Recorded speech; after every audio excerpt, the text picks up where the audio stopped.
Hey guys, I've been using my Raycon earbuds for about a month now and I'm obsessed with them. They give you premium sound at about half the price of the other premium brands out there, and their new everyday E25 model is their best model yet. They give you 6 hours of playback, they sync up seamlessly with your Bluetooth. I'm actually talking to you via Bluetooth right now. They come in fun new colors and they give you added bass, and they're perfect for listening to podcasts too, working from home, and definitely working out. I work out with them all the time, and the thing I like most about them is they don't fall out of your ear no matter how hard the workout. They've got a snug, compact new design so they can fit your ear no matter what the shape and size.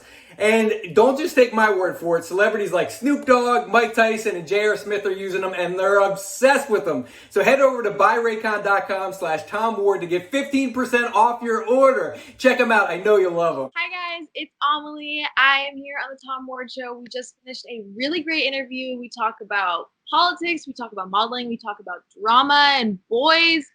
We talk about it all. So stay tuned, watch it all the way through, and make sure you subscribe.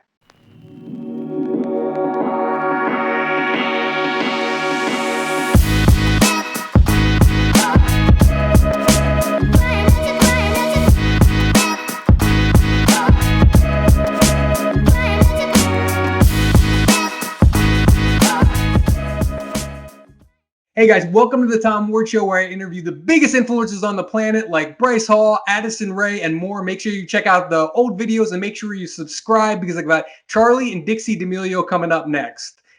But right now, we have the great Amelie Zilber. Hello. Well, I see you're living your life. I creep your Instagram, and I see you and your buddy Ivani just, hanging out. Sometimes. What's that? I see you liking my tweets sometimes. Of course. Everyone follow her on Twitter. We'll put your handle up here. We got to get you verified. What's going on? I don't know. I was supposed to get verified back in March, and then the person reached out and was like, oh, because it was right when COVID hit, like, oh, no one's in office for verification right now. And then that was in March, and I don't know what's happening anymore because I feel like there might be some more people in office, but I mean, your engagement is sick on social. I saw you retweeted that tweet yesterday. You get so many comments from your fans. Like, is your engagement incredible on Instagram too? my engagement on all platforms has been like through the roof recently. I was just on a call with my manager about it this morning. Like, we were talking about it. In the past month, my engagement has just absolutely skyrocketed in the most incredible way, but like, it's mind blowing to me because my likes have almost increased by like 100,000 in a week, and like I've grown like 200K on Instagram in like 10 days, and I'm about to hit 1 million, and like, Wow. insane. Yeah, it's crazy. Where's that all coming from? Why do you think you got 200,000 in a week? That's insane. Yeah, no, it is insane. So have you ever heard of Hollywood Fix? I'm sure you have.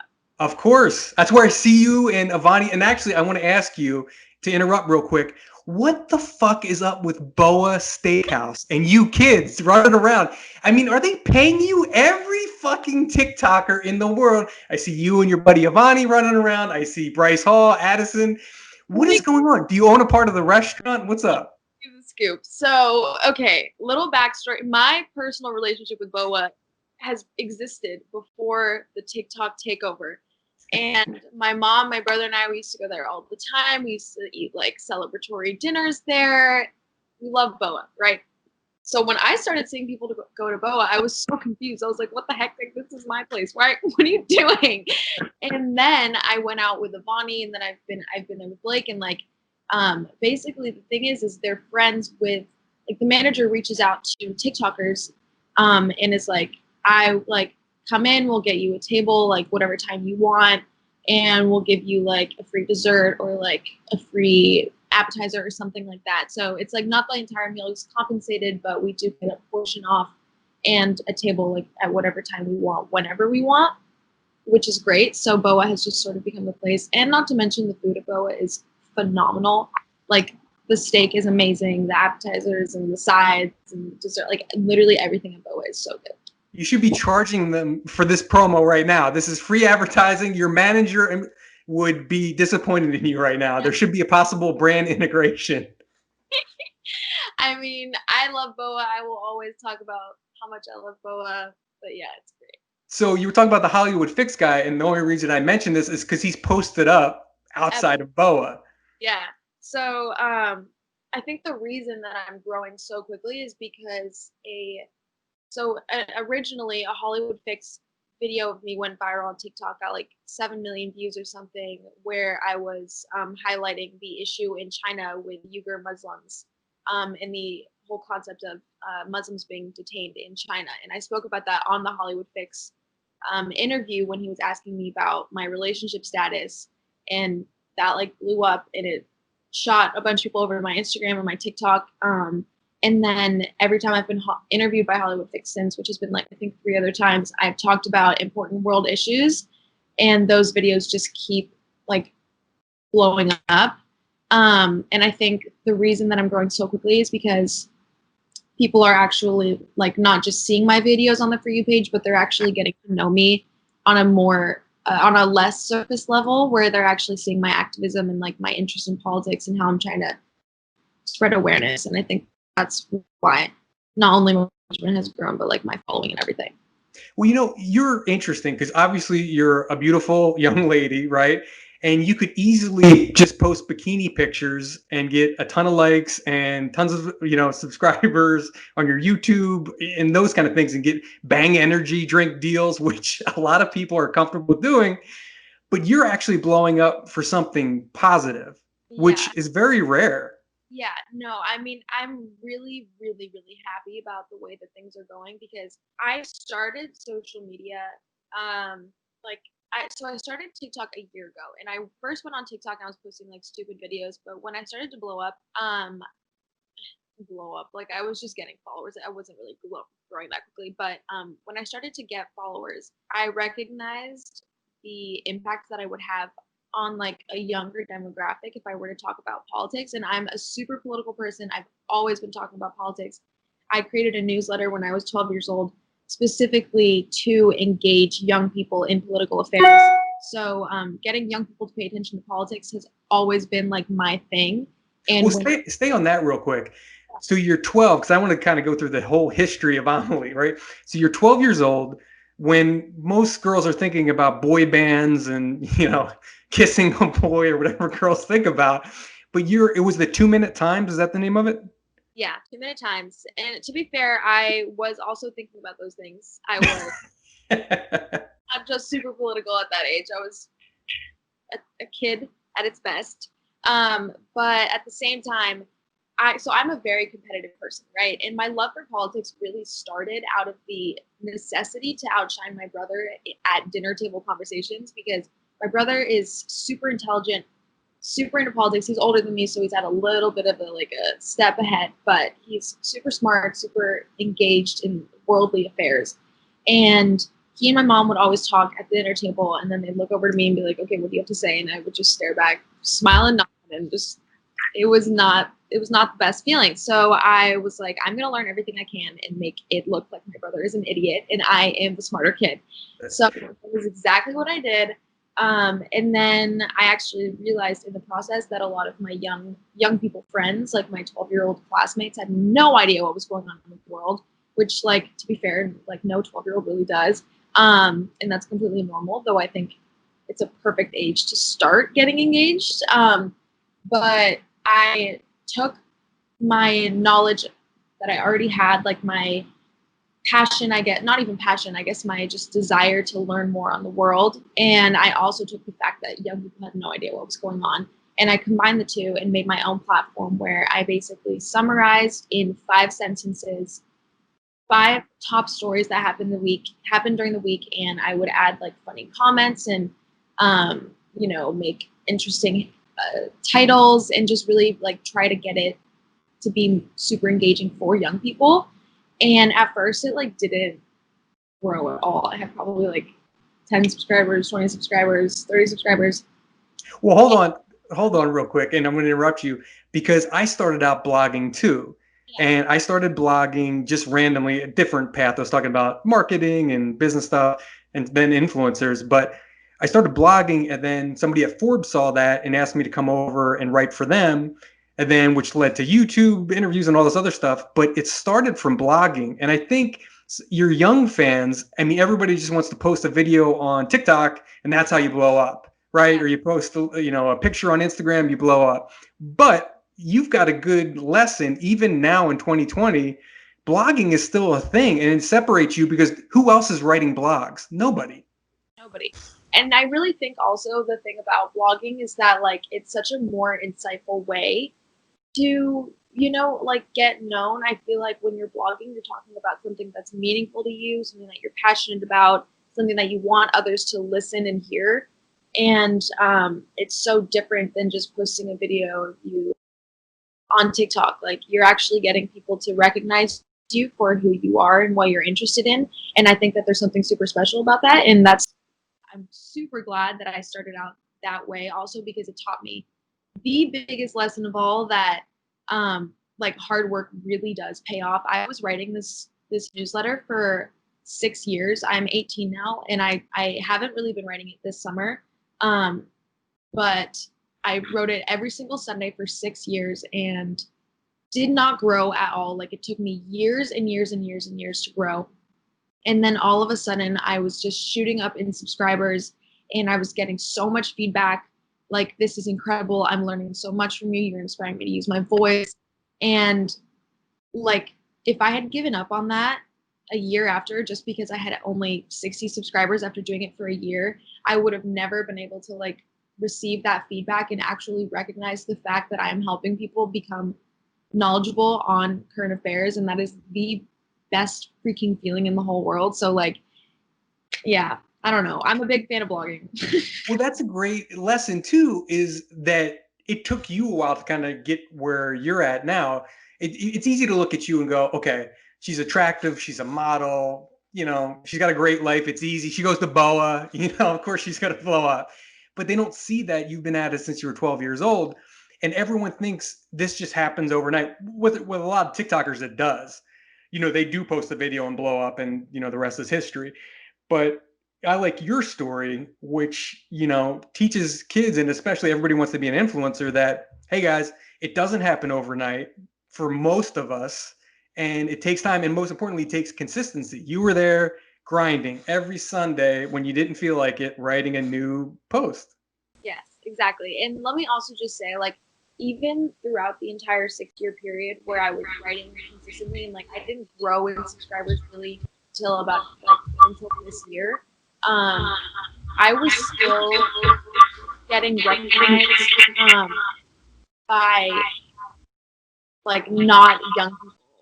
Okay, let me reword this. I was still getting recognized by like actual political people and by people in the business world and people looking to actually reach young people. Like my newsletter went out to Maria Shriver. Somehow it got forwarded to her and she reached out to me and I ended up writing for her Sunday paper as a monthly columnist for 2 years. And then my newsletter reached a congressman in North Carolina, in Northern California. Oh my God, I almost just said North Carolina.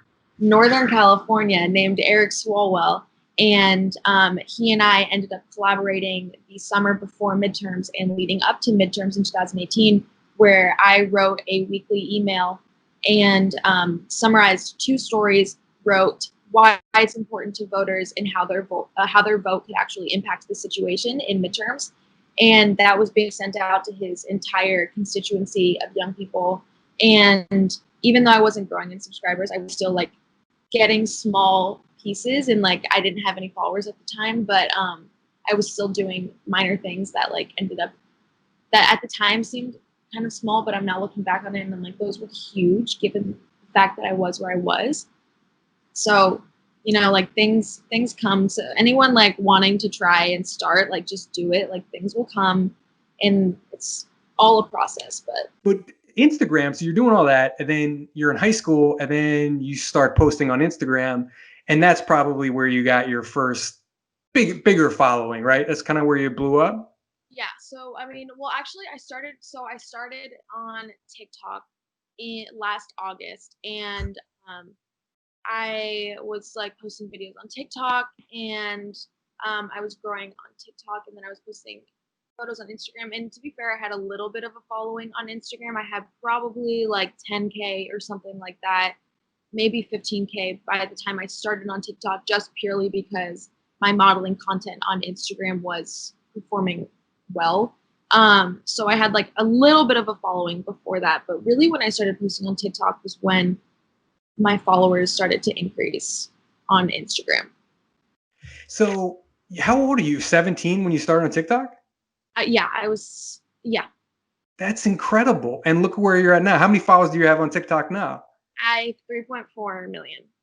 Oh my God. And that's your biggest platform. Yeah, definitely. Definitely my biggest platform. So you're going to Georgetown next year, right? Congratulations, number one. I see the shirt. Go Hoyas, right? The Hoyas. um, so first of all, I guess you're great, doing all this stuff. You think you'd be distracted. Obviously, your grades were great to get into Georgetown. So you're focused on school the whole time too? Yes. Okay, so here's the thing.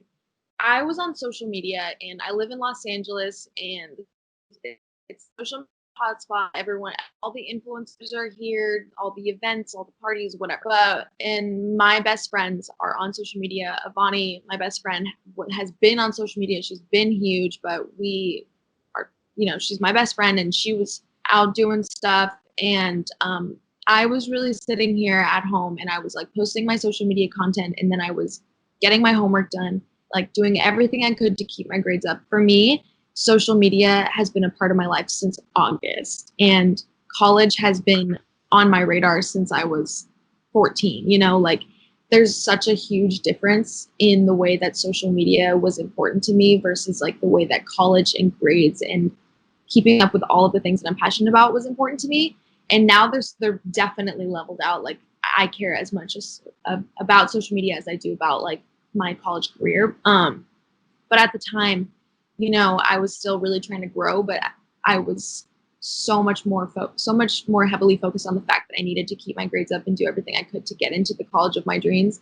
So weekends were not spent, like going out to the influencer parties. They were spent at home getting my schoolwork done, filming content so I could post for the week. Like when you're just starting out, like you have to be consistent, and I was making sure that I was getting everything I can done and also getting things, changing outfits and like filming a bunch of different stuff so I could post throughout the week.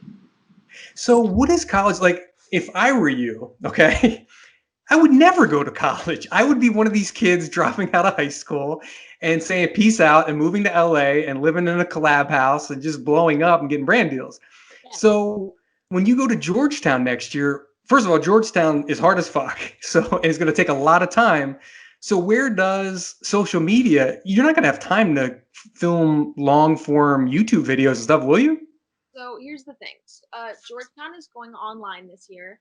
So like everything is completely virtual. So I actually do have the ability to stay home this year, which is going to be super helpful. I am completely doing college this year, but it's going to be in the comfort of my own home. Guys, I don't have to like leave and say goodbye to all my friends. But I am signed up for intense classes. I'm signed up for classes that are not freshman classes. I'm signed up for like junior classes and sophomore classes. So I'm going to be out of my mind busy. However, I've done it before. I can do it again. I am really, really good at time management. I'm the kind of person that when I freak out and I stress, I sit and cry about it for 10 minutes, and then I make a detailed list with times of how long everything's going to take me, what I have to do, when I'm going to get it done by, when I'm going to send it in, like everything. So time management is definitely a skill of mine, and I am nervous about how much work I'm going to be putting on my plate, both with social media and college, because I'm already like, my days are filled with social media stuff at the current moment. So I can't even imagine like throwing hours of reading in there. But I am going to get it done. The thing is, college is super important to me. Georgetown has been my dream school since I was in 9th grade. Like it is everything to me. And I would never like let the opportunity, I got into this school and it has never been like, I've never felt so rewarded in my life. To let that opportunity pass up would be stupid. So I'm going to work my ass off and get everything done and just grind. Just fully grind. Do you worry that, I'm in DC, I'm away from all these other influencers, so maybe I kind of go away a little bit? Like I'm posting, but I'm in DC, who cares? They don't see me out. Are you worried about? I thought not becoming irrelevant because you won't, but like say you start losing followers and stuff, will you freak out? Irrelevancy is definitely something that would probably come with leaving my circle. But that was something that I was kind of grappling with before they announced that everything was online. Because I was like, oh my god, what am I gonna do? Like, this is gonna be so different, so weird. What am I gonna do? And um, luckily, I didn't have to come to a conclusion. However, when I do move, probably next year, um, I'm gonna have to really consider how everything is going to work. I don't know where I'll be a year from now. Like, I have no idea where I'll be a year from now. I might even consider taking a gap year after this year, like a between freshman and sophomore gap year, because that might just be what's best for my career. And I don't want to like let up my career for college. I definitely want to stay in college, but I also don't want to just cold turkey cut everything that I'm doing right now. So I can't give you a full answer, but I will see we'll see what happens in a year. I might go to Georgetown, and it might just be like college vlogs, and my content will take like a full 180. But I don't know. We will see. We will see. Now, you have so much going on now. In college, you'll have more, but what's your social life like? Like, do you have time to date? Yeah. No. I am super busy. I've always been super busy. Especially when I was in school. Like I in doing school and social media, I just really didn't have time for like anything. My social life sort of only consisted of like being with Bonnie and her being with me because we were both crazy busy.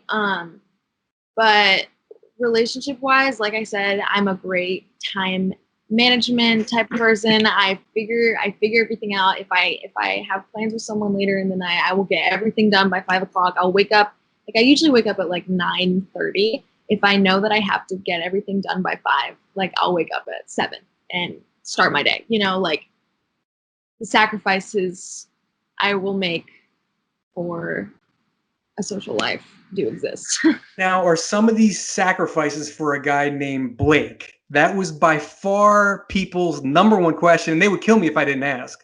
That I saw that and I knew you were gonna ask. Blake and I have been going on dates. Yes. I've known Blake for almost maybe a year now. I've known him for a long time. And we're sort of just seeing how things work. Like, there's no, we're not dating, and like we're just seeing what's going to happen, seeing if we work well together, seeing if we actually like really enjoy spending time together. We're just sort of figuring it out. I feel like there's no rush on things like this, especially when both of our lives are so consumed by like work. There's just no need to jump into something before we like 100% know that that is what we want.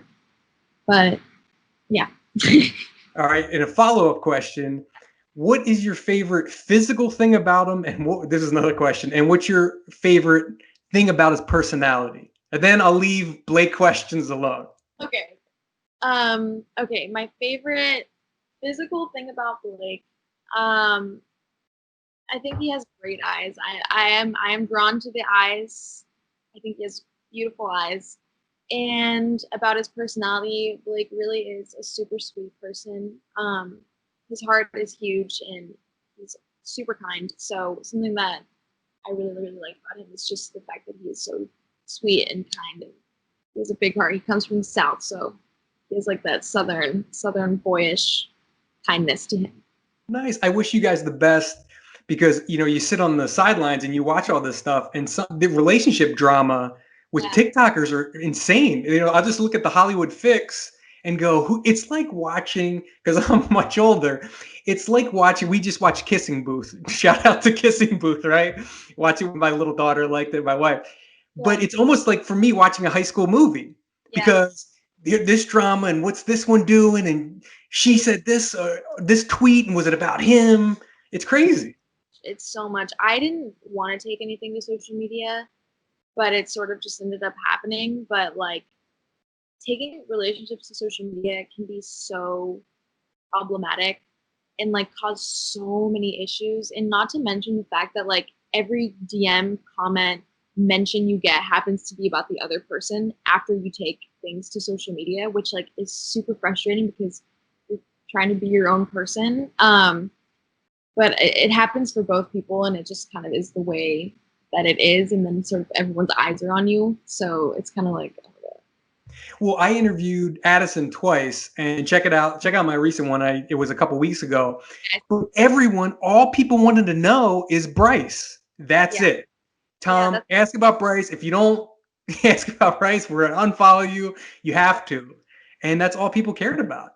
Yeah, it's unfortunate, but it is, I guess, the most short-term way to like get like a high. Do you know what I mean? Like when you're like hearing about the tea on like other people's relationships is like a short-term high. So I get it. I don't love it, but I understand it.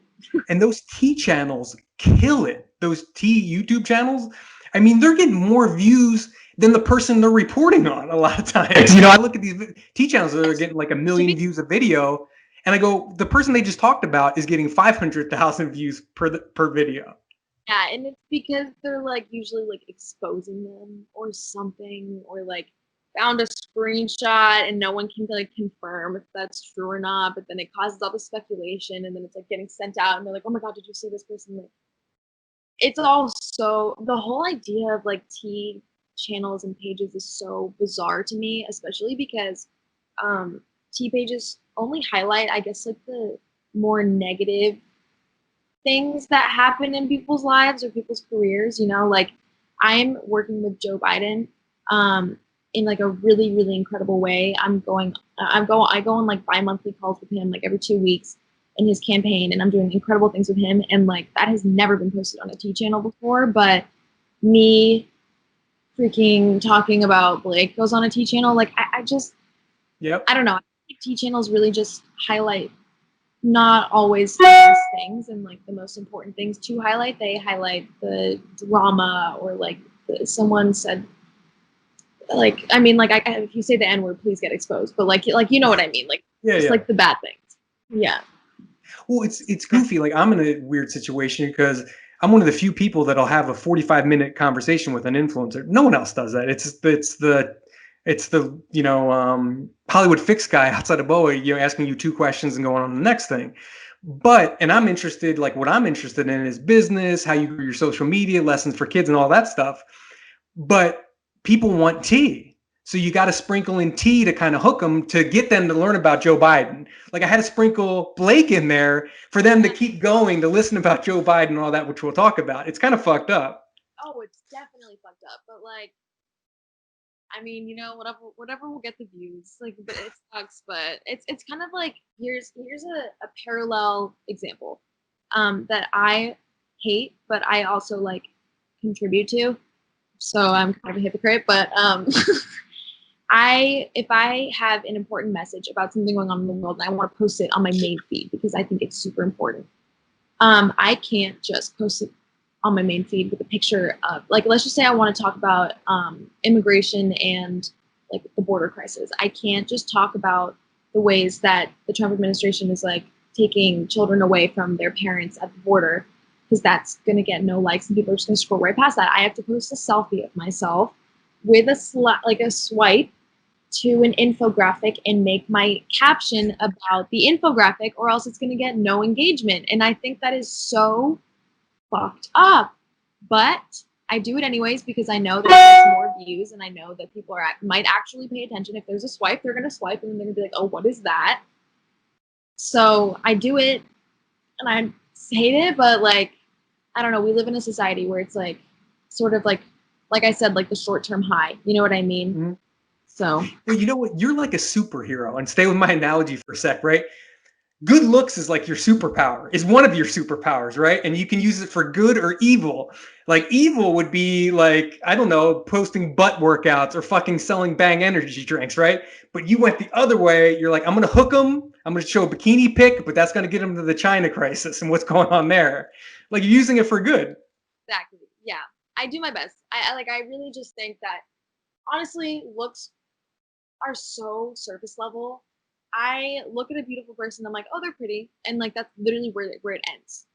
I look at someone doing something incredible and I think about them for the entire rest of the day. like there's something so interesting and special and meaningful about doing something with what you got. Like you can be beautiful, but you can also be doing so much more and get people interested in so many more things, like besides your abs or like your face. You know what I mean? Like, I don't know. That's just the way that I think about it. Like, if someone is hella interesting and is doing really incredible work in whatever field that they're interested in, I have so much more respect for them, whether or not they're attractive. Like, Yeah, like Gandhi wasn't hot. He wasn't like a hot dude. oh, change You the know, world.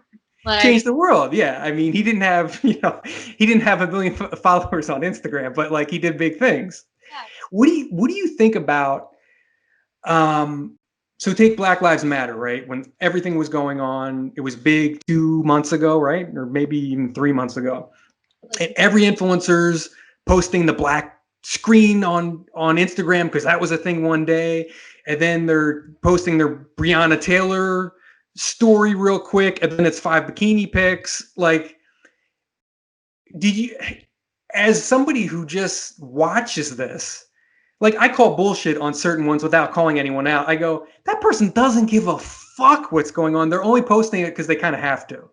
yeah, absolutely. So how do you look at that? And do you see through that stuff too? Oh, absolutely. Given the fact that I know a lot of these people personally too, like I can see straight through it.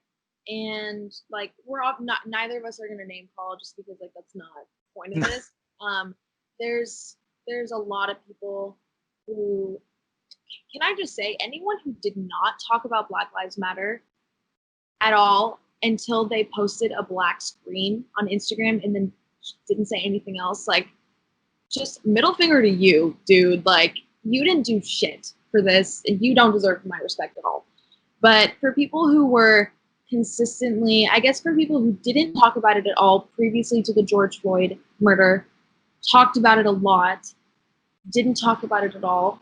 I don't love that, but not everyone is going to be like consistent on issues. Like that's something that is very me, and not a lot of people are going to do that. Like I think if you went hard during the time that Black Lives Matter was at the forefront of like everything, and you were posting links and you were using your platform to the best of your abilities to spread awareness and to get people to donate and to sign petitions, then all the power to you. Like you may have only posted about it for a month or like not even like a week and a half, but at least you probably got like a couple thousand to 100,000 people to actually maybe donate or sign petitions, and that is impactful whether or not you actually meant it. Like as long as the outcome was fruitful, I guess like good for you. You know what I mean? Yeah, and it was funny. The first time I talked with you was on a Black Lives Matter panel, and if you guys haven't seen it, check it out. But you know how hard that was to find people. I I reached out for weeks, and I've got pretty good relationships because I've been doing this for a while with influencers on social media, the management companies, all of them. So it's not that hard for me to contact people. But to find, first of all, people of color. If you look at my channel, it's mostly young white kids, and I'm very conscious of that. Unfortunately, I want to interview the biggest in their field, and they're young white kids. So I'm like, I got to do something. So to find influencers of color was not easy, which is a shame. And then to find anyone really passionate about Black Lives Matter was nearly impossible. So many people, the names, we can talk later. I'll tell you the names. I'll give you the tea, but the names that are like, nah, I'm not interested, whatever. I was shocked, man. I could only get 4 people, and you being one of them. I was so honored when you asked me. No, really, I was. I was like, oh my god, this is so exciting. Because like that issue is very important to me. Like we can talk about that later, but I mean it's really disheartening to see people care so little about the things that matter most, and they're more focused on signing a brand deal than they are about fighting for equality and fighting for criminal justice reform and making sure that there's no like that voter discrimination is like not a thing. Like there's just so many issues that have to do with like so many more important topics, and they just plainly don't give a shit. And like I'm around a lot of influencers. I've been around a lot of influencers, and I try like I'm always talking about politics. I'm always reading about politics. Like I'm always on politics, right? And no one will ever have a conversation with me about it. Not just because they're not educated on politics, but just because they just like don't give a shit. Like they're like, maybe I'll vote, like maybe I won't. I don't know. And I'm sitting there and I'm like, Forget that. How about get him to wear a mask and stop going to parties? What do you think of that? All that you see every content house having parties. There's 100 people in the backyard. No one's wearing masks. What do you think about that? It's crazy. it is crazy. I am not a fan of that. And like I'm not going out to any of that stuff. Like I'm not doing that. I see that and I have tried to have conversations and I'm like, please don't do that. And they're just like, no, we don't really care. And like the problem is you can't get through to people who aren't willing to listen. You know what I mean? Yep. And it's really unfortunate. And at the very least, if you're going to do it, record it. Like, don't post about it. That's embarrassing. Like, I know. It's like, dude, you're doing keg stands or something, right? No mask on. Your buddy's holding your legs. Like, what are you doing? But the other thing is, it doesn't have to be all or nothing. You know, right now we're having a good conversation. I've got a brand deal at the beginning of this. So you can still do a brand deal. And I mean, you do brand deals, but you can still use your platform for good. So it's not one or the other. Oh, I am like working more than I have ever my entire social media career. And that has not like, I'm not posting with like that many people. Like, I'm not like, none of it is about my social life. You know what I mean? Like, I'm getting hired right now for myself, not for my interactions with others. And Nice. it just shows you that like you don't need to go and do that for views. Like you don't need to do that. So I want to talk more politics, right? But the one thing we haven't even touched on modeling. Yes. So are you going to continue that at Georgetown or you can't because you're not in LA? Well, I mean, when I go, so the thing about Georgetown is DC is probably like a 2-hour train ride from New York, I think. So modeling definitely is accessible. It's not something that would be happening all the time, but it's like accessible to me if I wanted to. If I had to shoot on the weekend or something, I could definitely take the train up to New York and go. But modeling for me, like right now, is not my main focus at all.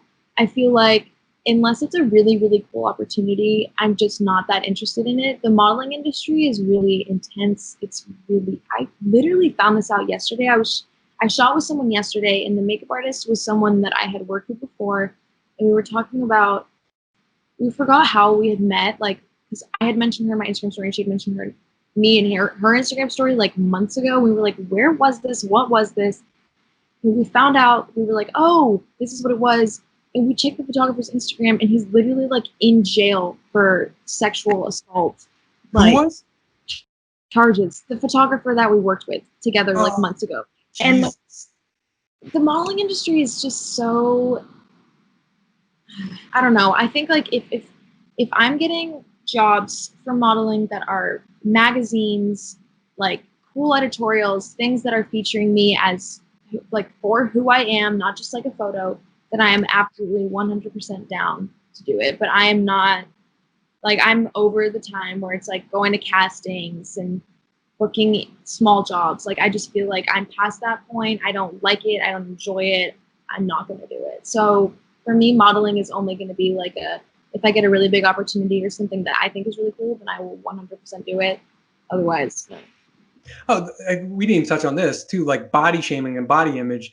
So you were a chubby kid, and we'll insert a picture of you when you're chubby. We'll put it right here because people might not believe that.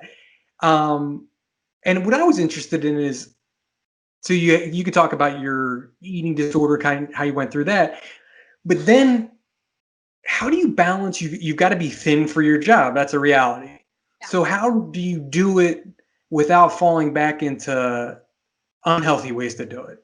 I mean, if I'm going to be completely honest with you, there have been days where I do fall into that mindset, and then I'm like, what the hell am I doing? And I pick myself right back up, and like, it's really hard because the thing about social media is that like if like at the beginning of quarantine, I gained a lot of weight. You know, I got that COVID weight, and people were noticing it, and people comment on it. If you're like posting and you're there, and people have the right to comment, then they're going to talk about the way that you look. They're gonna be like, oh, like you look a little bigger, like stuff like that, and that's so hard to like deal with, especially when like, I don't know, the COVID weight was a reality. You're stuck at home. All you're gonna do is eat. You know, like you were like, I was like, what am I gonna do? Like I want to keep eating, but really, it's all about like what helped me a lot was I started working out every single day, and I removed myself from the kitchen. Like if I'm just sitting in the kitchen watching YouTube videos, I'm going to be eating.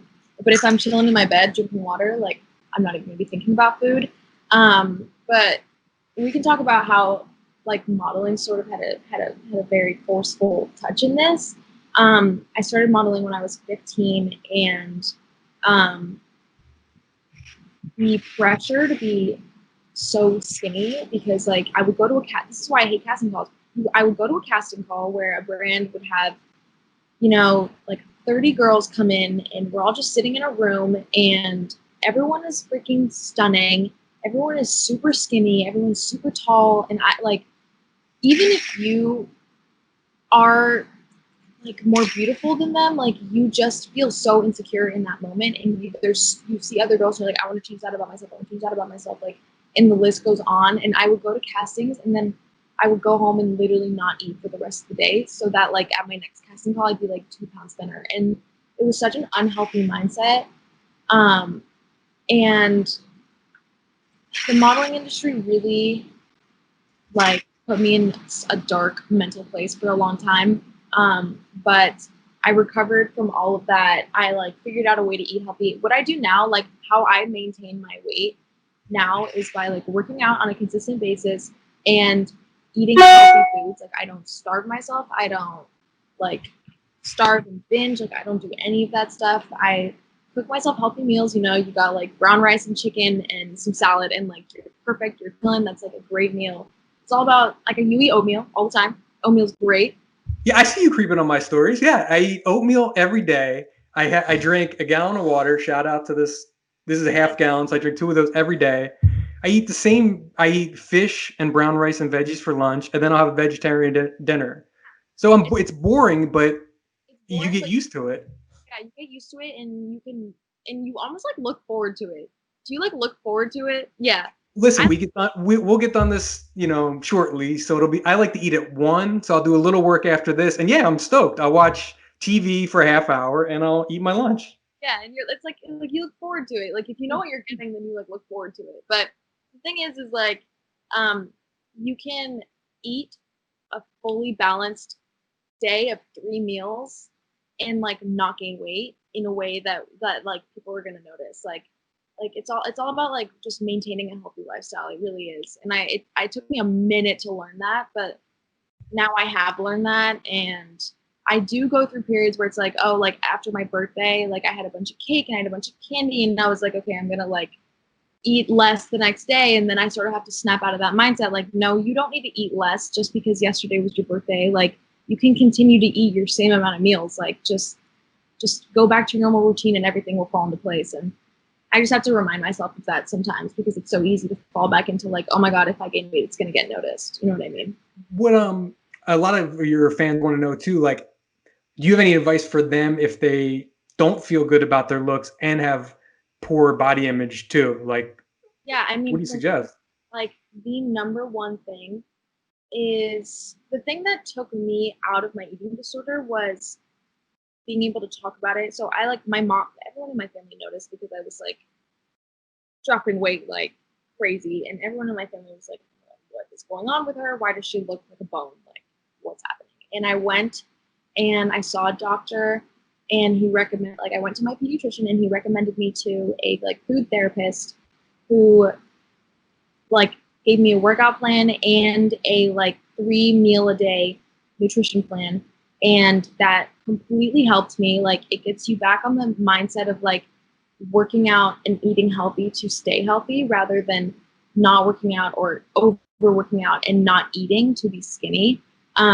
But something that helped me just with not even just body image, but just like image in general, my self-consciousness sort of fell away when I started doing this, is I would look at myself in the mirror every morning and say 3 things that I love about myself.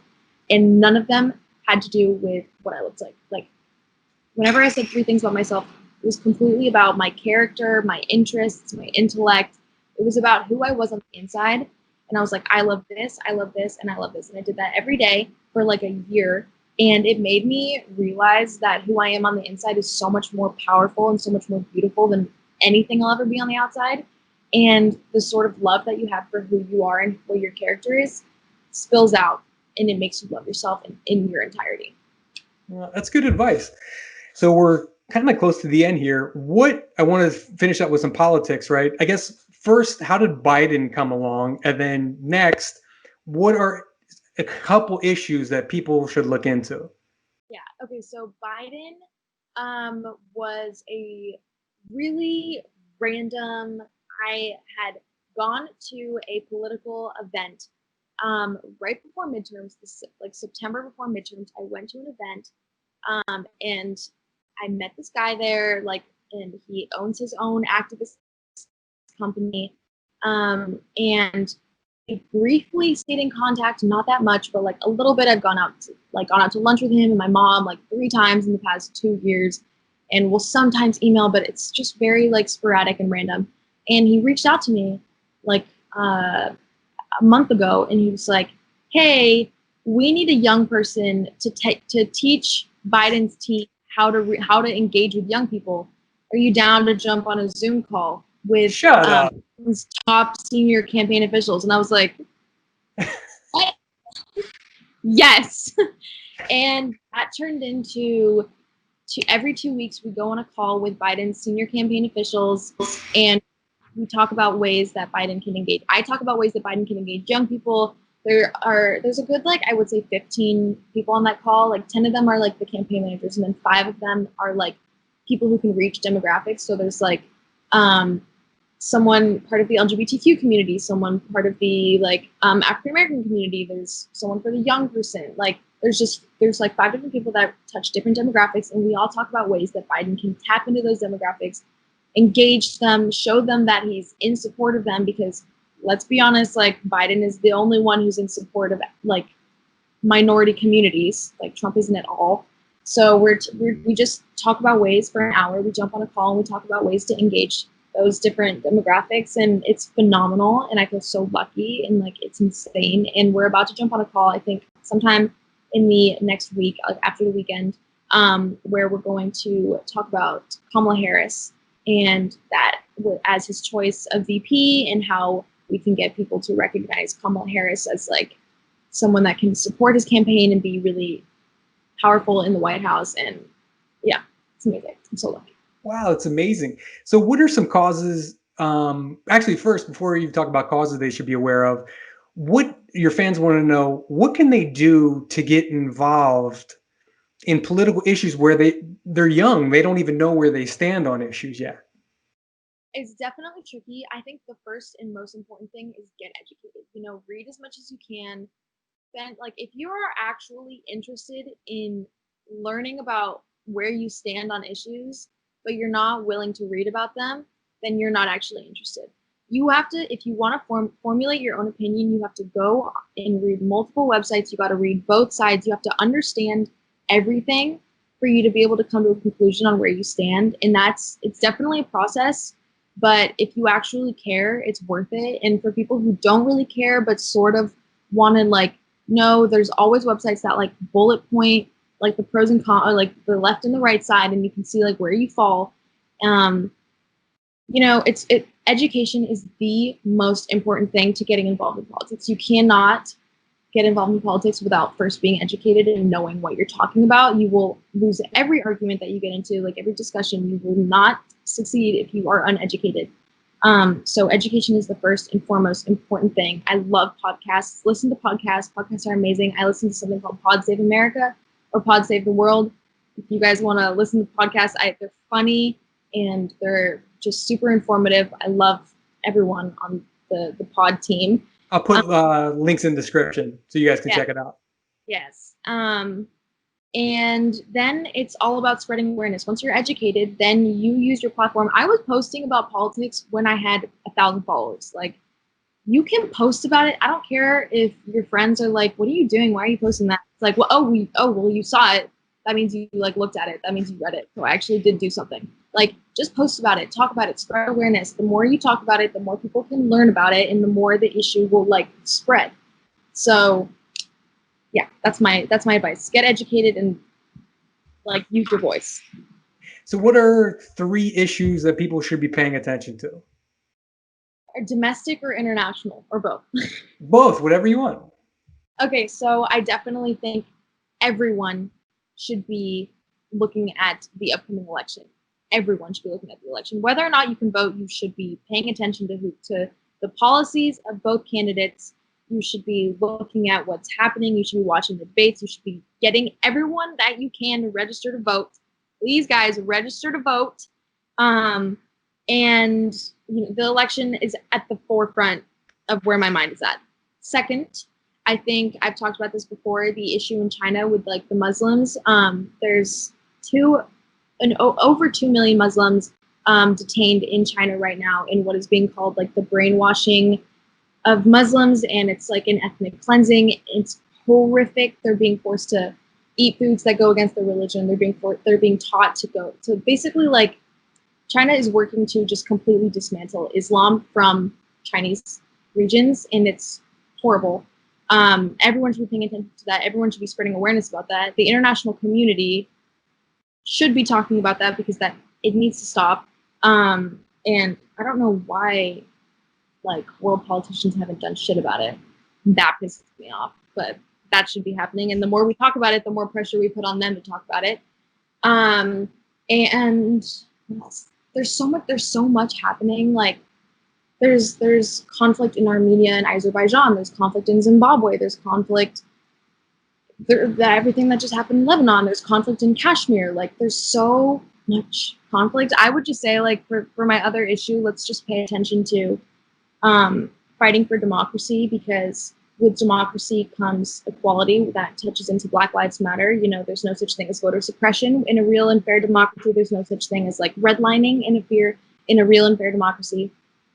And in the case of what did I talk about yesterday? I talked about in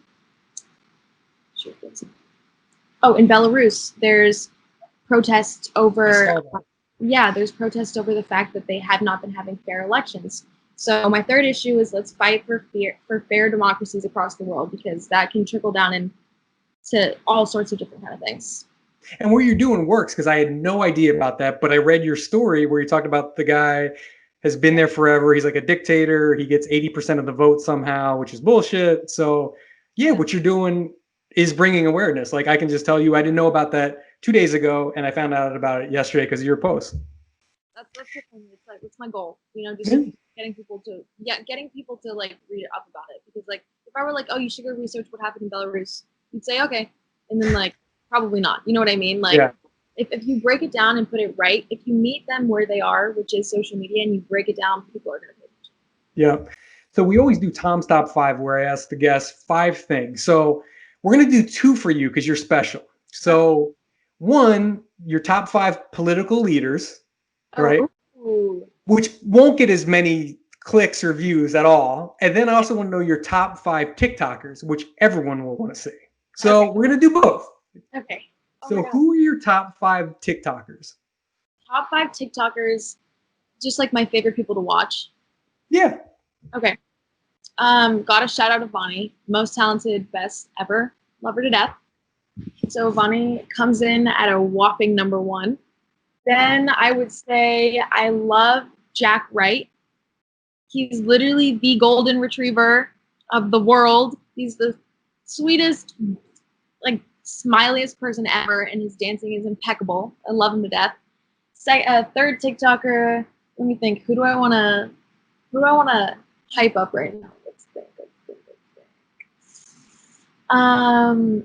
I'll throw my D'Amelio sisters in there because they are the most hardworking people I've ever met in my whole life. They are busy 24/7, and they are working constantly, and they are just doing everything they can to provide like content and everything for their supporters. So they deserve credit, like so much credit. Let me think. We have what? 2 more? One. You got 1 more. I got 1 more. Okay. Who gets the lucky? And take your time. We're going to edit this together so it's quick. So take your time. We're not going to leave long pauses in. You're good. Yes. Okay. Who deserves this? Who's doing something meaningful? Oh, let me pull up her name. I don't know what her name is, her real name, but I know what her username is. But she.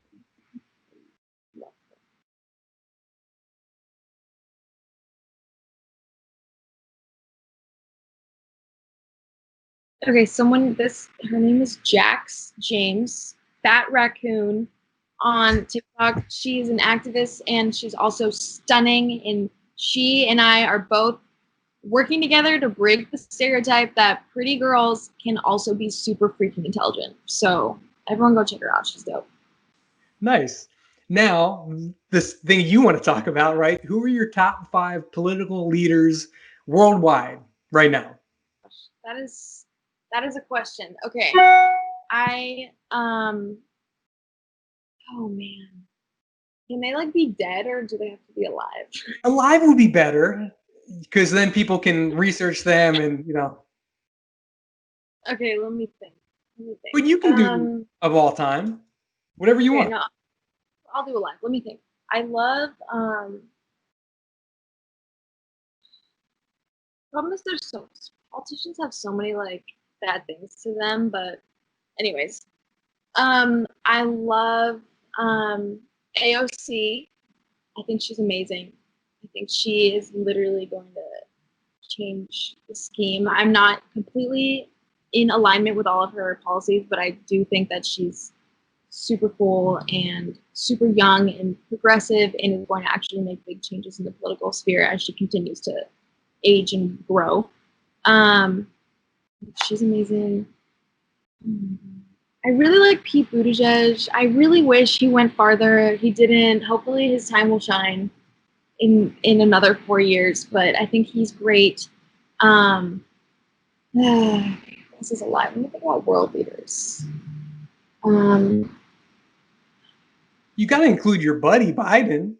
I know. I'm gonna put Biden in there, but I just like I want to put him last because people always listen to the first one and the last one. They don't give a shit for the one in the middle. So well played. World leaders are so complicated because you can just pick people in the U.S. and I'll ask you who are your favorite leaders in the U.S. Yeah. You want to do that? I do like Supreme Court justices. Can I do that? Well, I mean, you're going to name half of them, right? I mean, how many are there? 12? Look, I want to say Ruth Bader Ginsburg. Of course, she's number 1. I love her. I don't think I can name 5 more. Supreme Court justices? Yeah. There's RBG. There's oh my God, Scalia's dead. I was gonna say Scalia. Yeah, he's gone. What's the one? Oh my God, I don't even like the recent 2. I can't even remember their names. The freaking misogynistic pedophiles that we. Yeah. I don't even remember his name. That's sad. Yes, it is sad. You don't have to do the leaders. We can just do the top TikTokers if you want. You don't have to do another one. I want to do them, but I'm thinking about this because I don't want to give like a wrong. So we have AOC, we have Buttigieg, we have RBG. Oh no, you didn't say RBG yet. Oh, okay. Ruth Bader Ginsburg comes in that 3rd place.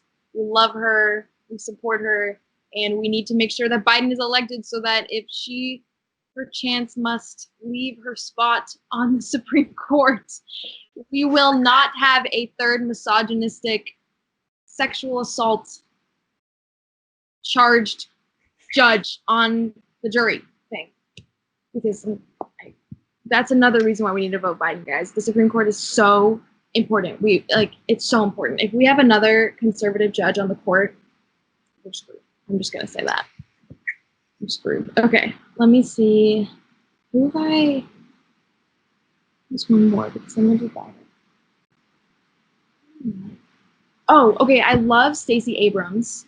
I think Stacey Abrams is doing phenomenal things with regards to voter suppression.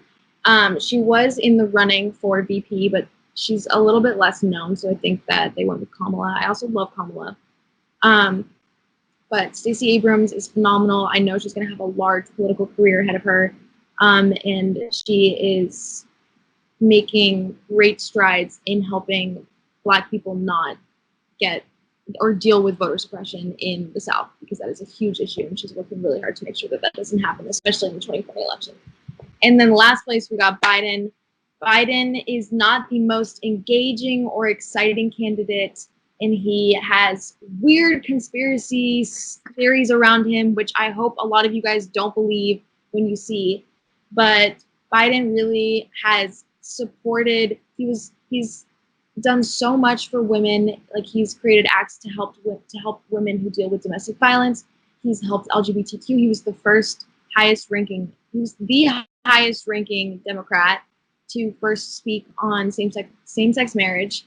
He's done great work for criminal justice, and I know for a fact he's going to not put pressure on issues like he's going to put pressure on existing policies that we have, like family separation at the border, or like police brutality. And Biden is phenomenal. Let's all vote Biden.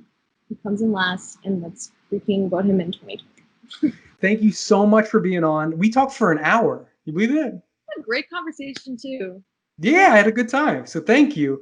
Guys, make sure you subscribe. I've got interviews with the biggest influencers in the world. Check out my old ones with Addison, Bryce. I did Avani too, so check that out. And I've got the D'Amelio sisters coming up and Cynthia Johnson. So those are my next 3. Thank you so much.